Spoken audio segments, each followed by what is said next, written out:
Hello and welcome to WTF, where we help you transform food in your kitchen. I'm Janie. I'm Roman. And on this channel, we talk about unique ingredients, techniques, and show you new recipes for your kitchen.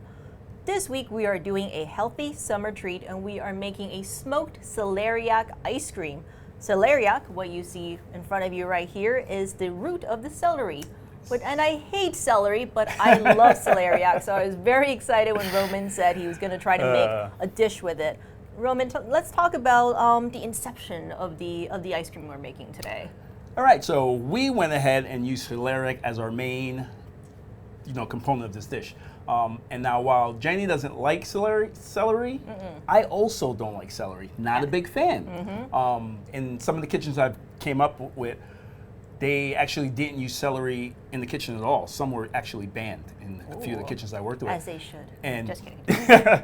But they've liberally used celery root in a lot of the stocks. I remember a lot of the soups, and that was because celery root has this great earthy flavor to it. It's a little bit more pronounced. It's not as bright as I would say celery is, but I think it has more of a depth of flavor.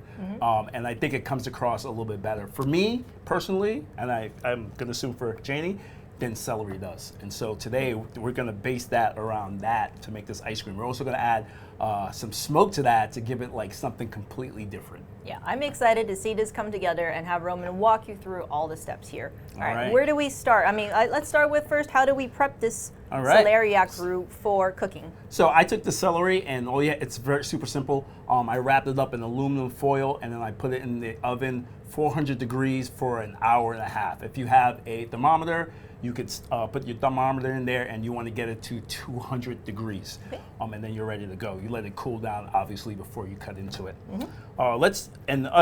Let me say, I made some really delicious cashew milk to go with this. Now, you can use any kind of milk, cashew, almond, even regular whole milk, skim milk, 2% milk, whatever you want to use. I use cashew milk because I do like cashews. I like the flavor. And I've used cashew milk in the past with celery root. So I just thought, it just works together, so I would do that. Okay, wonderful. Right, so let's do it. Let's do this. It's super easy. We'll start off in our blender. We'll turn that on. And then we'll get our cashew milk in there. And then we'll put a cap on it so it doesn't go over the place. Good idea. But all right, now over here I have my sugar. I have my powdered glucose. Glucose 40D, 42. Yes, and I have my perfect ice cream stabilizer. And so I'll get that together and I'll just give it a quick mix. Yeah. Because you want to do that so that you can disperse the perfect sorbet powder into the sugar and salt, so that when you get it into your liquid, it's not clumping up. That's one of the main reasons to do that. Yeah, and also one thing for you low carb people out there, one of the cool things about celeriac is that it is fairly, even though it's a root vegetable, it is very low carb. There's only, I think, 5.9 grams of carbs per 100 grams of the celeriac. So if you're like, I've been looking for a low carb alternative to potatoes, this might be what you're looking for. That's it. This is what you're looking for. All right. So now while we have this going, I'm just going to turn it up a little bit more, and then we're going to slowly add in our dry ingredients to that. All right. Once we have that in there, we're just going to throw the top back on, and we're going to spin it a little bit quicker. So I'm going to turn it up to a consistent spin, and we just want to make sure that that's completely incorporated before we start adding in our celeriac. Okay. Now, Roman, some people might be asking, hey, why didn't you just smoke the celeriac itself first? Wouldn't that make this whole thing easier? Now it would, and initially that's the first thing I thought when trying to research this. And the first couple of iterations I had what I thought was really great smoked celeriac, flavor-wise and whatnot. And so when I made the base and spun the ice cream, voila, no smoke. So I was like, how do you do this? And I think what was happening was I was smoking the celeriac, but this wasn't getting smoked. So whatever smoke I got into the celeriac was being displaced by the liquid. So eventually I decided that let's just smoke the whole thing all at once and make it easier. There we go. All right, so that's spinning away, and I think we're ready to start adding our celeriac. We'll add a little bit at a time. Now, celeriac is a root, and so it's pretty hard, even cooked as soft as I cooked it. And so it'll start to thicken it up very quickly. So we'll just add a little bit at a time. You can hear what the blender's doing. So it's getting pretty thick. It's very important that as you add your celeriac, you want to keep that vortex that's going in the blender right now, because that's going to be very important to get your smoke into this ice cream base. So I'm going to add a little bit more. I'm going to turn it up ever so slightly. You don't want to turn it up too quick, because what will happen is it'll jump right out of there.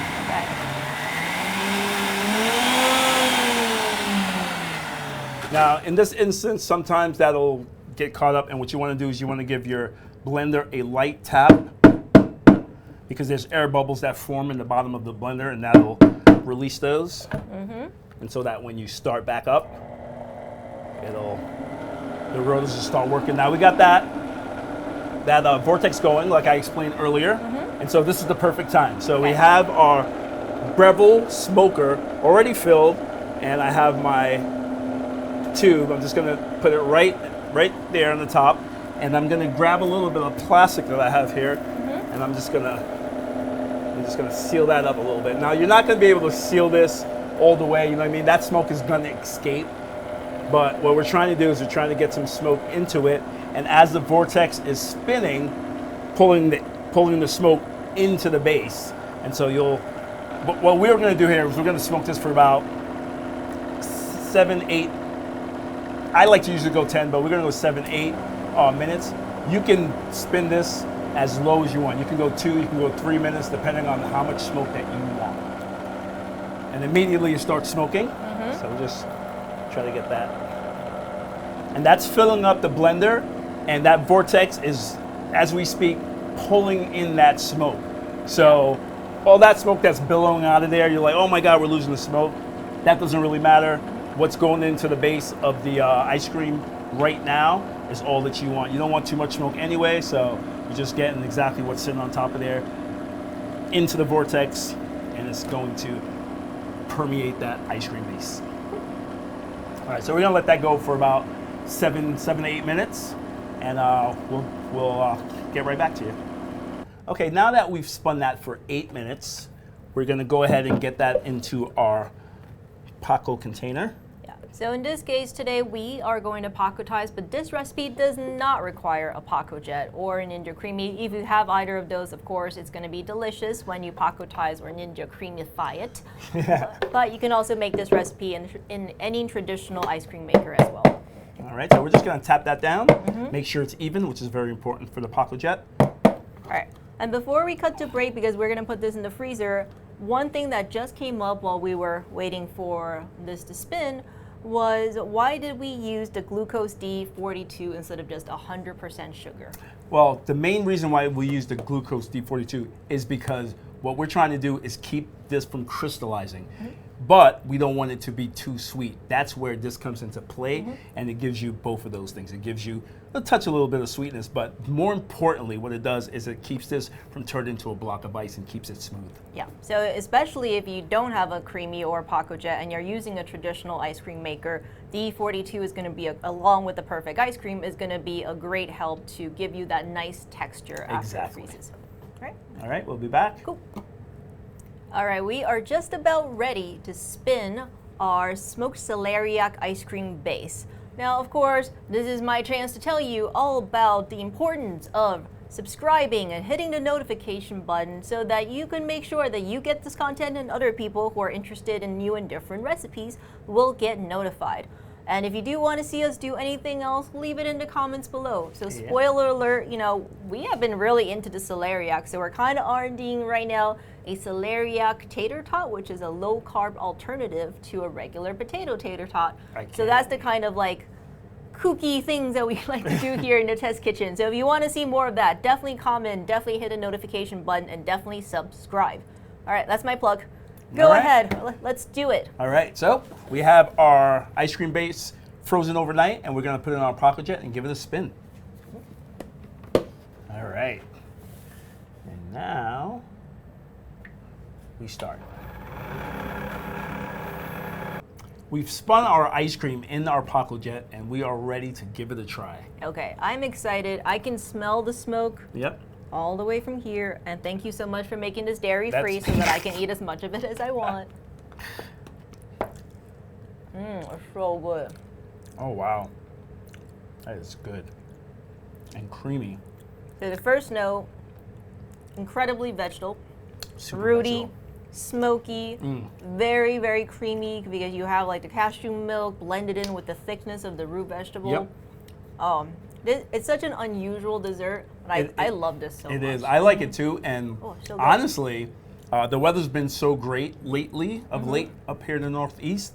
I feel like this is like a consummate main dessert for some reason, because of, but exactly what you did say, because it's super earthy, feels like you're in the forest kind of, you know what I mean? Nice smokiness of, summertime barbecue and whatnot. So it has all those different qualities working in unison together. And I really, really like the way it tastes. And it's healthy. So And it's healthy. This is along the lines of our healthy food series. I feel like our healthy food series isn't as healthy as it should really be, to be honest. It's got a big healthy component. Okay, okay. So I would love for you to try this recipe. Get it in the links in the description below. It's super good, and if you serve this at your restaurant with your friends and family, they're gonna be like, "What is this?" It's amazing. They are. Oh, and it's not too smoky at all. I love it. And since we're not serving this at the restaurant, I'm gonna double dip.